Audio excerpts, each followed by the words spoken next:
You can now get 2 free audiobook downloads and a 30-day free trial at audible.bogosity.tv. Your choice from the world's largest selection of over 180,000 digital audiobooks and spoken word content for your iOS or Android device, Kindle, or MP3 player. Go to audible.bogosity.tv now.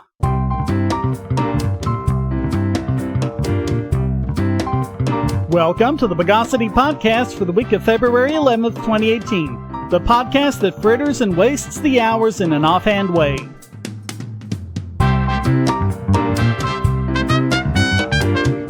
This is your host, Shane Killian, and returning this week is Chris Hangartner. Welcome back, Chris. Hello. Let's de-excavate the news of the bogus.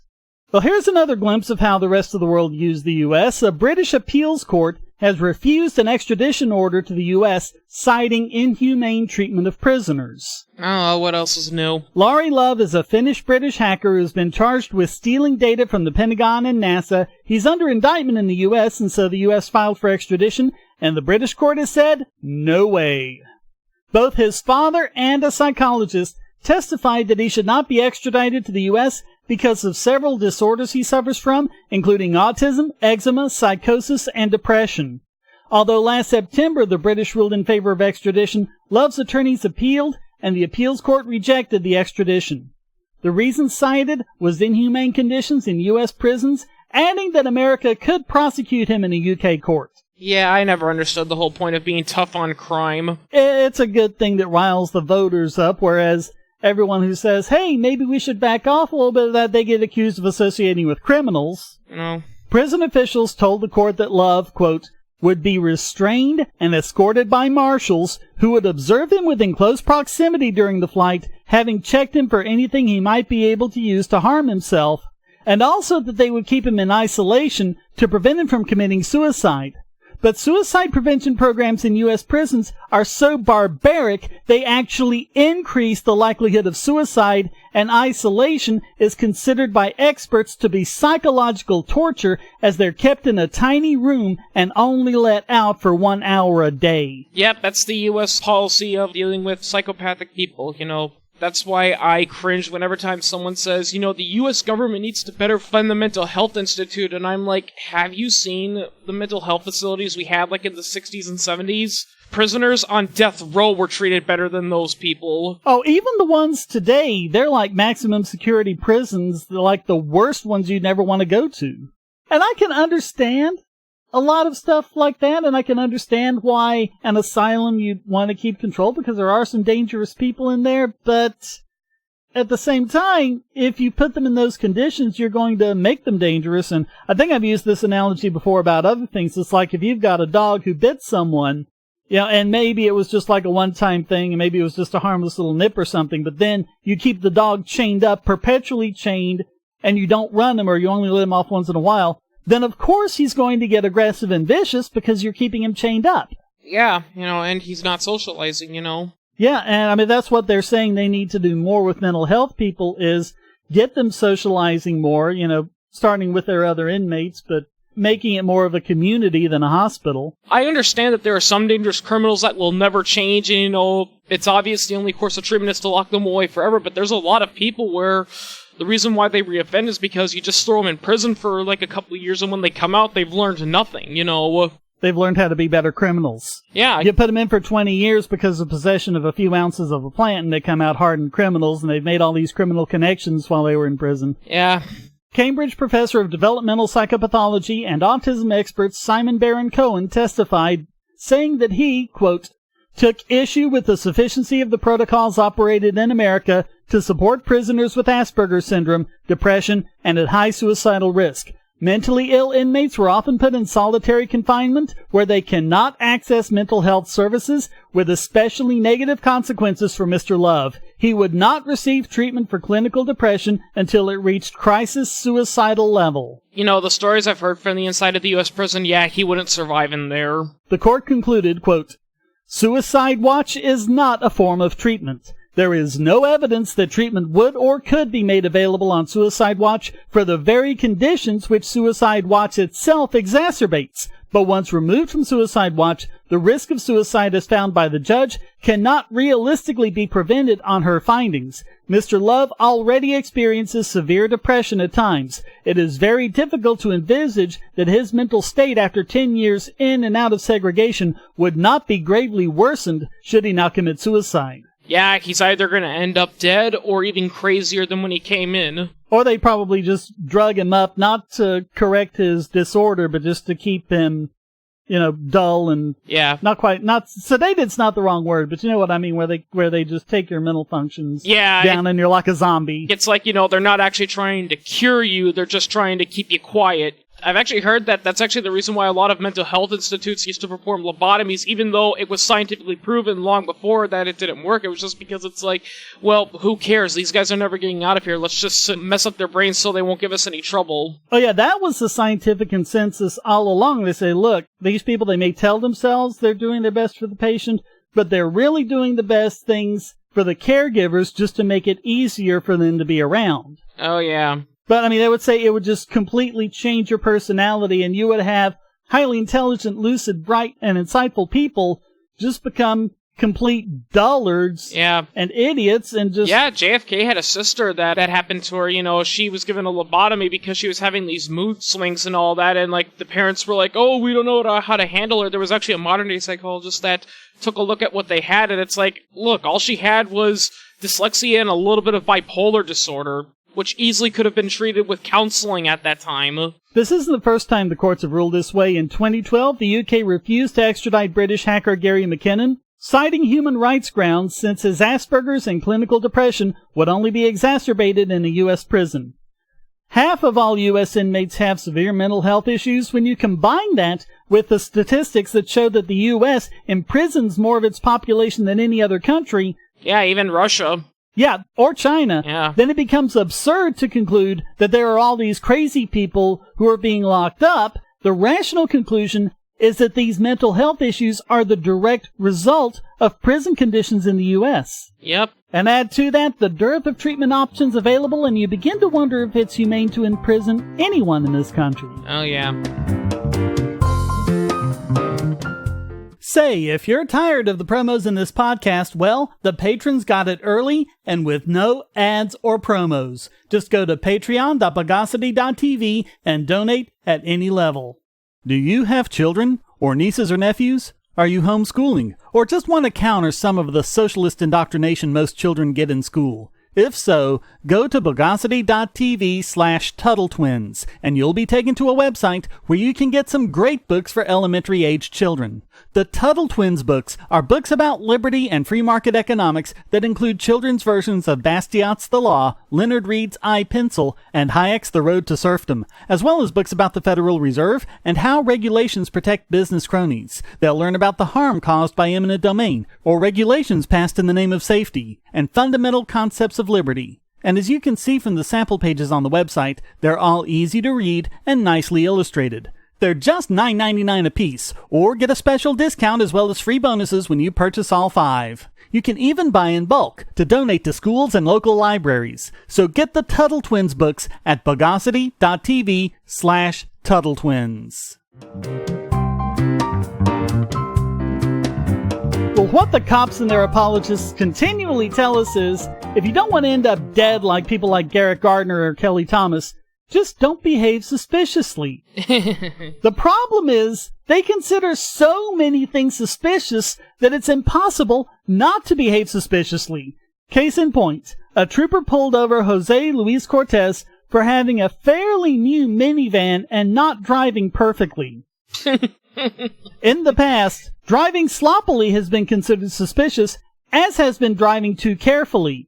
Using an interstate highway is suspicious because they're used by drug traffickers. Using back roads is suspicious because you're trying to evade patrolled areas. If your car's too trashy, you might be a drug trafficker since you've clearly been traveling a great distance. And if your car's too clean, then it's obviously a trap car that's done to avoid suspicion. Simply being Latino means you could be smuggling drugs over the border. Being white means you could have been hired to smuggle the drugs to avoid suspicion. Oh, what's this? You're showing no emotion? Oh, you must be up to something, because if you really love this person, you would have showed emotion. But if you do show emotion like crying or something, it's like, oh, you're either acting or you're putting on a show or you're crying because deep down you're regretting it. Or you're mentally unstable or something like that. Yeah, they do that stuff on the stand all the time. Oh, that witness, kept his cool. That proves he's a psychopath. Because anyone in that position would have yelled, would have gotten angry. Or, oh, you see how he got angry? That proves he's a dangerous, out-of-control person getting angry in court like that. Oh, yeah. They also consider air fresheners to be suspicious because they could be an attempt to mask the smell of drugs. We've talked about people being pulled over simply for having a license plate from a state like Colorado where marijuana's been legalized. And when you are pulled over, similar to what you were just saying, you can't be too nervous or too calm. You can't look away from the officer. You can't stare at the officer. No matter what you do, one of the tines of Morton's fork will get you. And it's all left to the discretion of the officer at the scene. Yep. Fortunately, courts have started resisting this, and here we have the Texas Appeals Court doing just that. Quote, at the motion to suppress hearing, the trooper who pulled Cortez over testified that he began following Cortez's minivan down Interstate 40 because it had a newer registration on it, and because it was a minivan clean with 2 occupants in it. Question. So you're telling the court that because you see a van, it's clean, and it's got 2 people in it, that it was indicators of potential criminal activity for you? Answer. Yes, sir, they are. The moving violation that instigated the stop is interesting, too. The trooper claims the car moved across the fog line in violation of Texas state law. But the court said, quote, the state produced no evidence that the trooper, and I think it's interesting that they're redacting the name of the trooper, but that the trooper observed or believed he had observed any portion of the defendant's vehicle pass outside the outermost edge of the fog line. The improved shoulder of a state roadway begins at the point of the fog line which is furthest from the center of the roadway. The defendant's vehicle did not cross outside the outermost edge of the fog line onto the improved shoulder of the roadway. Crossing over the portion of the fog line nearest the center of the roadway or upon the fog line is not a violation of Texas traffic law. Therefore, the vehicle was not operated on the improved shoulder of the roadway on either occasion made the basis for the trooper's traffic stop. They also mentioned that the dash cam video shows there's no possible way the trooper could have observed the car doing so. Quote, question. So, trooper, tell the court exactly where my client was at the time you say you witnessed the first violation. Answer. The first violation was just as I'm paralleling him off his left quarter. Actually, I usually run the license plate at that point. I'm sitting there and you see him fade to the right-hand side crossing the white line. But we conclude that from the vantage point of driving in the left lane, next to a vehicle in the right lane, it cannot be seen, and there is no way to know that the vehicle in the right lane is touching the fog line on that vehicle's right. Thus, the dash cam video dispels the trooper's testimony that Cortez crossed the flag line. But even if he could, it still wouldn't have been a violation. Quote, because the law allows a driver to drive on an improved shoulder to allow another vehicle traveling faster to pass, and since it appeared that the trooper was intending to pass Cortez's vehicle on the left, Cortez was statutorily permitted to drive on the improved shoulder during that brief period of time.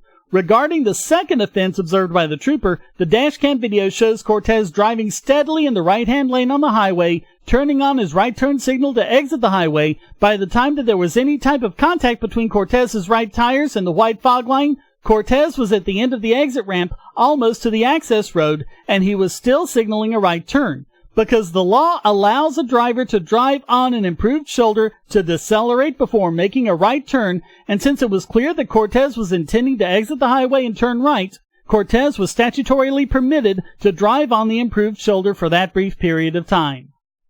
And even if that weren't the case, the court doesn't expect drivers to drive absolutely perfectly. Quote, driving is an exercise in controlled weaving. It is difficult enough to keep a straight path on the many dips, rises, and other undulations built into our roadways. Even a driver who is sober, alert, and careful may occasionally drift within their lane only because the roadway surface is not perfectly smooth. Moreover, drivers are not able to see if their tires are touching the fog line. They are likely to veer over at some point and touch the fog line alongside the roadway without being aware they have done so. Good going, Texas Appeals Court. Here's hoping this is an increasing trend.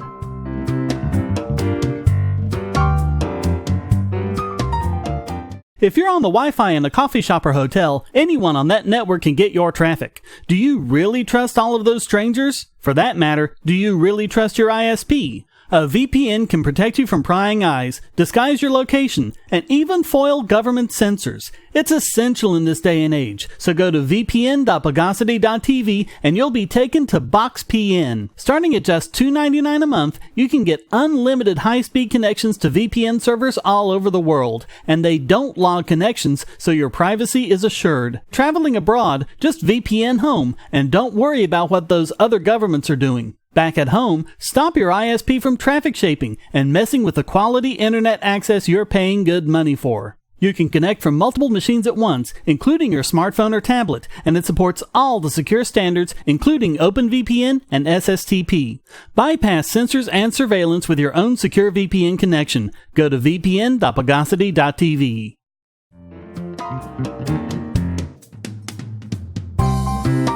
And now an update about Sci-Hub. As we've discussed before, Sci-Hub is a service that aggregates over 60 million academic papers and makes them available to the public.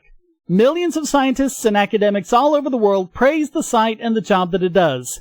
The people who don't like it are the copyright holders who want to force you to pay for this information, who refer to Sci-Hub as the Pirate Bay of Science. Oh great, more copyright BS. And we've talked about the ridiculous injunction that was imposed on Sci-Hub, requiring third-party services to stop providing access to the site, including domain registries, hosting companies, and search engines. Yeah. Now, the American Chemical Society, one of the big corporations behind this, went after Cloudflare, as Cloudflare told Sci-Hub, quote, "Cloudflare has received the attached court order. Cloudflare will terminate your service for the following domains, sci-hub.la, sci-hub.tv, and sci-hub.tw by disabling our authoritative DNS in 24 hours. Now, this doesn't stop people from accessing the website, but it may make accessing the site slower and increase costs for the site administrators. Yep, it's just a classic example of some groups using the power of government to give themselves a virtual monopoly. What's interesting is that Cloudflare had previously refused to comply with a similar order against MP3 Skull. The RIAA had argued that Cloudflare was acting, quote, in active concert or participation, when all Cloudflare does is just cache the site and make it more available. The court ruled in favor of the RIAA and ordered Cloudflare to take the site down, but it didn't rule on the question of it being active concert or participation. And that criterion is also in place in the Sci-Hub case. You know, I will say this, Shane, the thing I hate about, the copyright rules is just how much people are convinced that we need copyright regardless of all the damage it's done, Yeah. The website remains available, but it's amazing to me the deafening silence about cases like that from people who are otherwise screaming about net neutrality.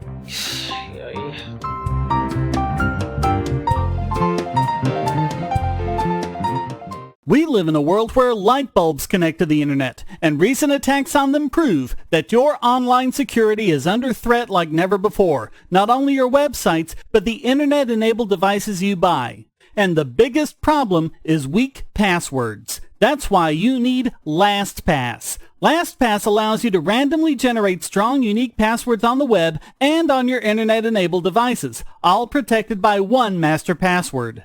LastPass sets up in minutes and gives you secure automatic logins throughout the web, synchronizing across all your browsers, all your computers, and even your mobile devices, at home, at work, or on the road. It even securely stores sensitive form data, including credit card numbers, backup sensitive documents, software licenses, Wi-Fi logins, and more. And with LastPass Premium, you can get these benefits on other applications, manage passwords for your entire family, and also get priority customer support. Sign up at password.bogosity.tv for a free month of LastPass Premium. Log in securely everywhere using the last password you'll ever have to remember. Go to password.bogosity.tv and get LastPass now. And now it's time to stop the bunghole of this week's biggest bogon emitter. And this week it goes to the FDA for another misguided attempt to protect people from themselves by stopping them from getting anti-diarrhea medication. Oh, yeah. The FDA previously received Idiot Extraordinaire 4 times, once for accidentally losing and then forgetting about vials containing smallpox, which thankfully were recovered years later, attempting to regulate GMO animals based on non-science and nonsense, and wanting to cut the nicotine amounts in cigarettes despite the overwhelming evidence that it would result in more health problems from smoking, and they went against vaping too. Yeah.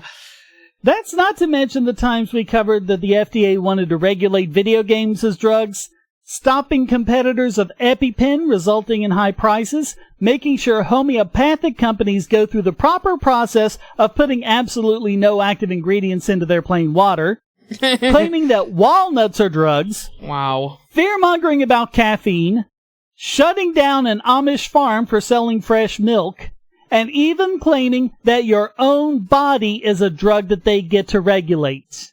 Great. And they wonder why we're not sanguine about letting them regulate our food and drugs. Yeah. So the FDA announced that it's going to limit access to loperamide, the active ingredient of Imodium AD and other antidiarrheals, lowering the dosage, requiring blister packs, and only allowing purchases of a 2-day supply.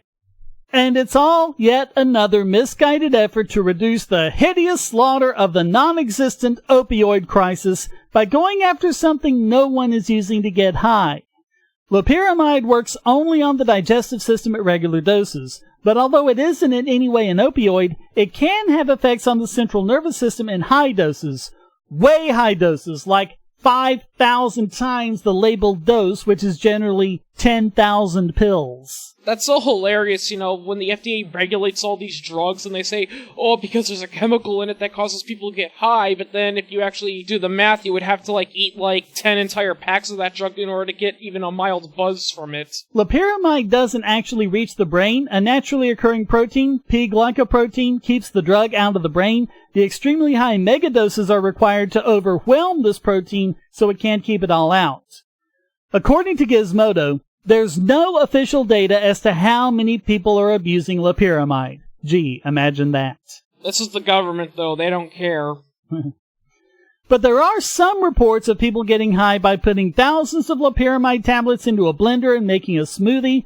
Several orders of magnitude less than the reports of people eating Tide Pods, but hey, why let science and the rejection of anecdotal reports get in the way of a good scare? Yeah, I have no idea why people are eating Tide Pods. They're really not. I mean, it's one of those things that everyone knows someone who did it, but you can't actually find any cases of someone actually doing it.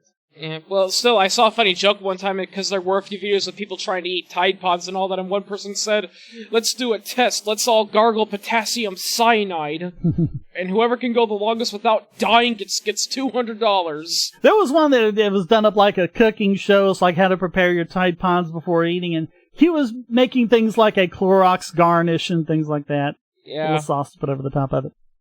Clinical toxicologist William Eggleston said, quote, "It's a cheap, legal, and easily accessible opioid alternative." No, it isn't! If you have to take 10,000 of them to get high, it's not cheap and it's not easy.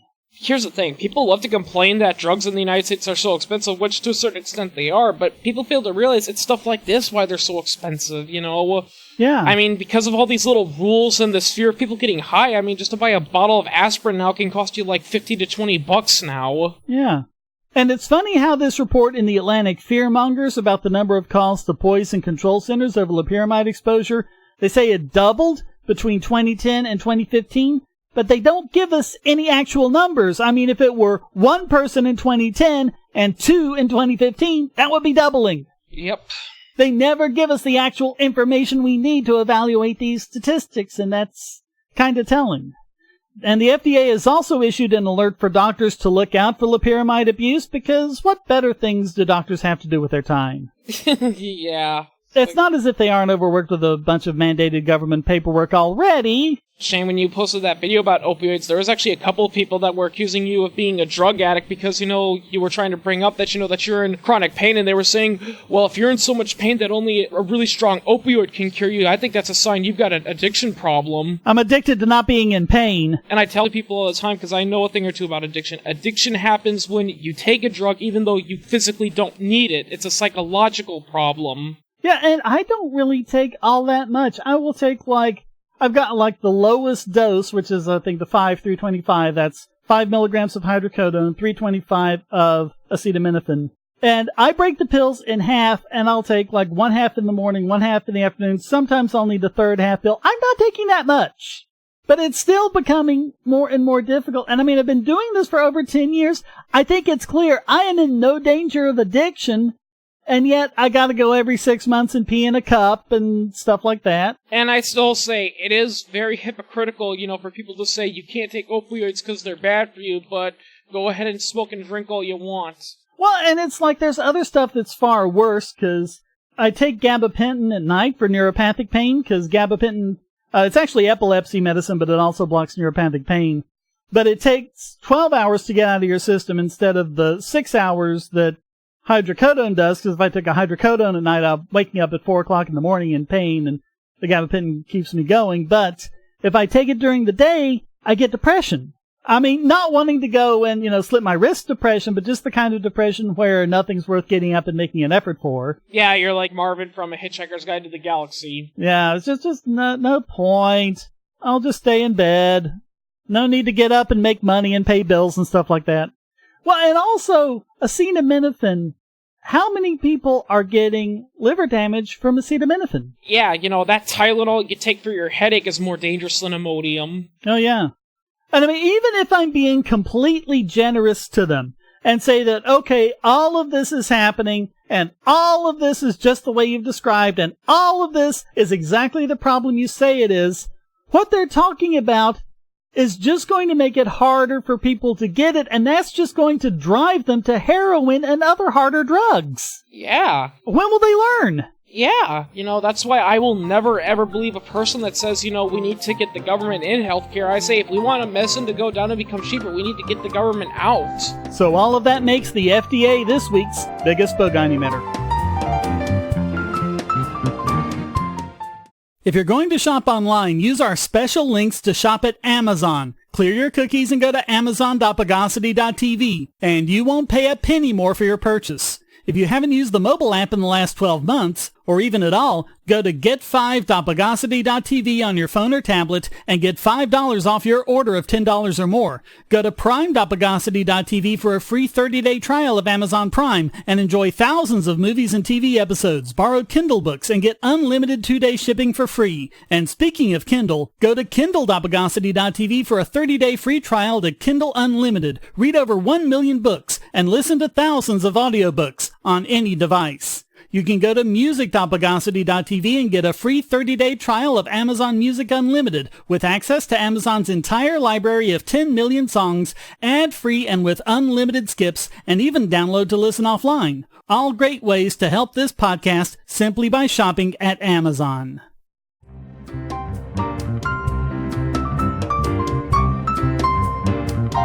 And now let's issue a high alert over this week's Idiot Extraordinaire! And this week it goes to voting machine makers. All of them. Without exception. Normally when we do a category like that, it's most of them or some representative of them. This time, it's every single one. And we've talked about DEF CON before. It's an annual white hat hackers convention where people try to hack into anything and everything for fun and prizes.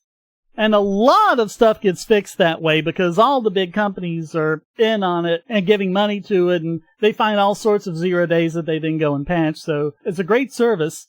Well, last year, their Voting Village made a lot of headlines for exposing serious vulnerabilities in America's electronic voting machines. All of them. From every company. So this year, the White Hats are having a hard time getting their hands on the voting machines because the voting machine makers are sending threatening letters to eBay and other sellers to get them taken off, claiming that it's illegal to buy or sell voting machines, which is an outright lie. There's nothing illegal about it at all.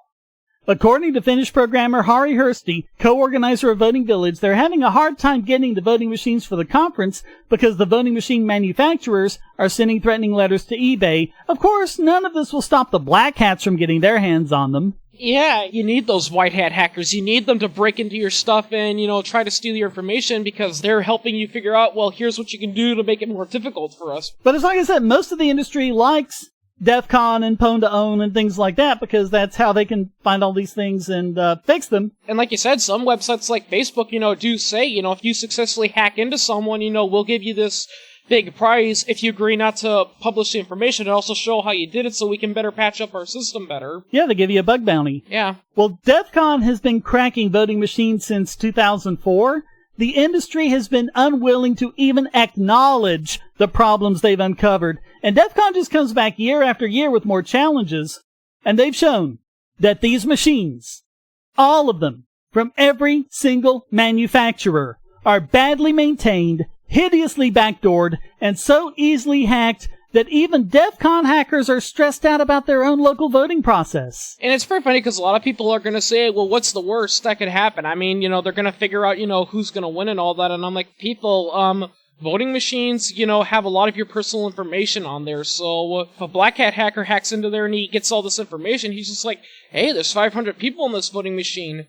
Well, that's 500 fake credit cards I can finally make. Oh, try 600,000. That's how much was in one voting machine from Shelby County, Tennessee. Yeah. Yeah, it was huge. I mean, they're using these voting machines and selling them off after use without wiping them. Yep, that's 600,000 personal bank accounts that those people have access to now. The contest got a shot in the arm last year when Professor Andrea Matwishin, I have no idea if I'm pronouncing that right, can I buy a vowel on that last name, please? Established that the act of hacking a voting system is not illegal, so white hats at the 2017 DEF CON were unrestrained in their hacking, and every single machine in the village suffered a serious breach, some in minutes, most in under an hour and a half, by hackers with no insider knowledge and hackers who don't even specialize in voting machines.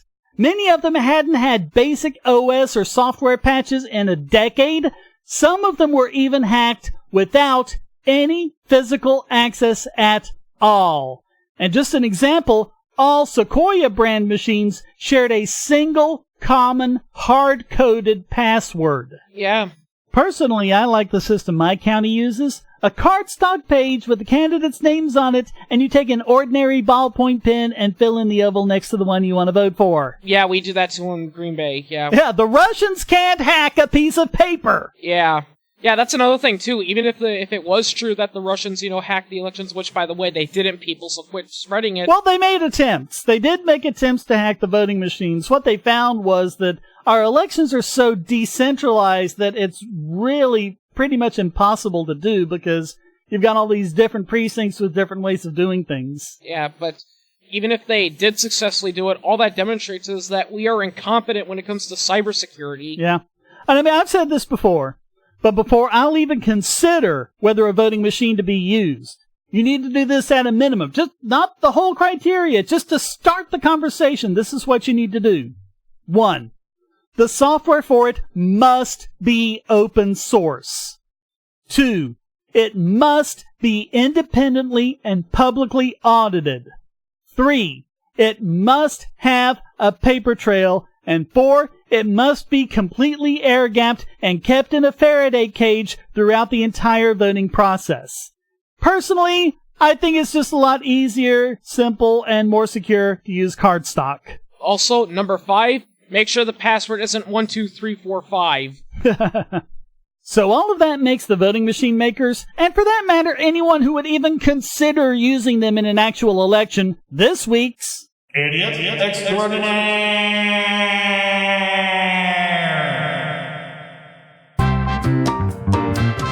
Well, that wraps up this Did You Think I Was Gonna Hang Myself for Littering edition of the Bogosity Podcast.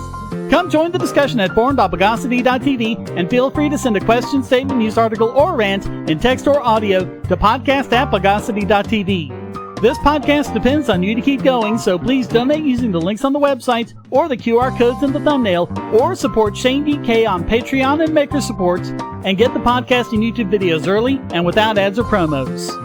Thank you for listening, and thanks to Chris Hangartner for joining me. Yep. Until next time, here's a quote from Tacitus.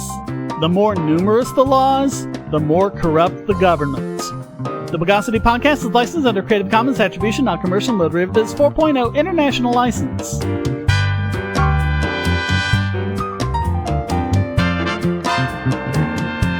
Bogosity.